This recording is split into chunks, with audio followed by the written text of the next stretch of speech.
శ్రీదేవి గారు మనతో పాటు ఉన్నారు. ఆవిడ ఇప్పుడు సుందరకాండ సినిమాతో మళ్ళీ ఆడియన్స్ ముందుకు రాబోతున్నారు. ఎలా ఫీల్ అవుతుందో తెలుసు. హాయ్ అండి. హలో అండి. హలో. చాలా గ్యాప్ తర్వాత తెలుగు ప్రేక్షకుల ముందుకు వస్తున్నారు. ఎలా అనిపిస్తుంది?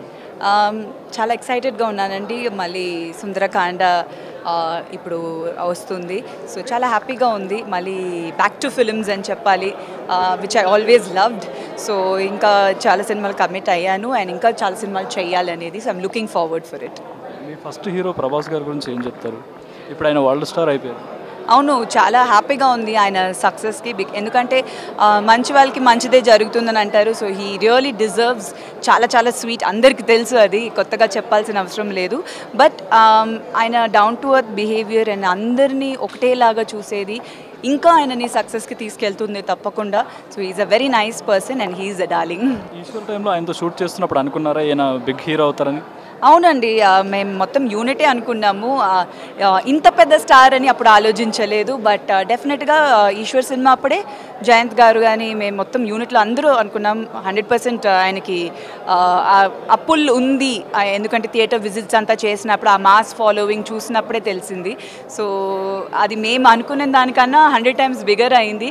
సో చాలా హ్యాపీగా ఉంది ఆయనకి. ఆయన సినిమాలు ఇప్పటివరకు ఎన్నో వచ్చాయి. రీసెంట్గా మీరు ఏది చూశారు? ఏది మీకు నచ్చింది? ఆయన ప్రతి సినిమా చూస్తానండి. నేను అన్ని తెలుగు సినిమాలు చూస్తాను. సో ఇప్పుడు రిలీజ్ అయిన వరకు చూశాను. అండ్ డిఫరెంట్ ఫిల్మ్స్ చేస్తున్నారు, డిఫరెంట్ క్యారెక్టర్స్ పోర్ట్రే చేస్తున్నారు. సో భయపడి ఒక్క టైప్ ఆఫ్ క్యారెక్టర్స్ మాత్రం చేయకుండా బోల్డ్గా ట్రై చేస్తున్నారు. That is a very good thing. So I wish him all the very best. మీరిద్దరూ కలిసి చేసిన ఈశ్వర్ సినిమా మళ్ళీ రిలీజ్ అవుతుంది. ఎలా అనిపిస్తుంది? చాలా హ్యాపీగా ఉందండి. వెయిటింగ్ మళ్ళీ థియేటర్లో వెళ్ళి ఈశ్వర్ని చూడాలనేది. అక్టోబర్ రిలీజ్ అవుతుంది అండ్ డెఫినెట్గా బాగుంటుంది థియేటర్స్లో. సుందరకాండ స్క్రిప్ట్ మీ దగ్గరకు వచ్చినప్పుడు నారా రోహిత్ హీరో అన్నప్పుడు మీ ఫీలింగ్ ఏంటి? నాకు సుందరకాండ స్క్రిప్ట్ చెప్పినప్పుడు నాకు డైరెక్టర్ మీద ఉన్న కాన్ఫిడెన్స్, ఆయన ఫస్ట్ టైం డైరెక్షన్, కానీ ఆయన చెప్పిన విధానం ఫస్ట్ టైం డైరెక్టర్ లాగా లేరు. చాలా చాలా అంత నీట్గా డీటెయిల్గా స్క్రిప్ట్ క్లారిటీతో చెప్పారు. సో అది నాకు చాలా నచ్చింది. అండ్ ఆయన పోర్ట్రే చేసిన విధం నా క్యారెక్టర్ని నాకు నచ్చింది. So I wanted to do this film. So అట్లనే ఒక్కొక్కటి స్టెప్ బై స్టెప్ వెళ్ళింది. It went in place and ఇప్పుడు టీజర్ లాంచ్ చేసాం.